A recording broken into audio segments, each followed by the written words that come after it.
The CI Munro Alternative Global Growth Fund returned 3.6% in the June quarter of 2021. This consisted of a 4.3% return from our equity positions and 70 basis points detracted from currency.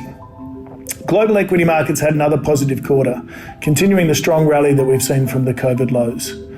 Market performance is basically being driven by rapidly rising earning estimates as market participants continue to underestimate the strength of the economic recovery and companies' ability to profit from it. From a stock attribution perspective for the quarter, positive contributions came from high-performance compute leader NVIDIA, from e-commerce winner HelloFresh, and from software megacap Microsoft.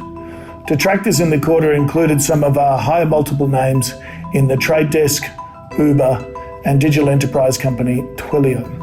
We also had some losses on some hedging positions as we tried to hedge some of the volatility that we saw through the quarter. So as we sit here today, the second quarter results season is now upon us, and this should be the high point for the reopening's earnings growth we see in the market. And we think it's noteworthy to note that long-term interest rates and inflation expectations have actually stopped going up.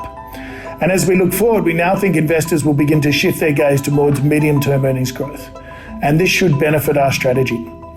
Our digital areas of interest where growth accelerated during COVID look likely to retain the shares that they gained. And whether it's hybrid workforces or groceries delivered online, we do expect these changes to stay and drive strong medium-term earnings growth for a number of these companies into the future. Outside of these digital areas of interest, we also see strong earnings growth for some of our emerging consumer names.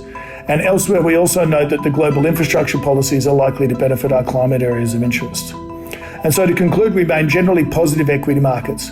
The backdrop of economic growth broadening and interest rates likely to remain structurally lower creates a good environment for our companies with the ability to grow well into the future.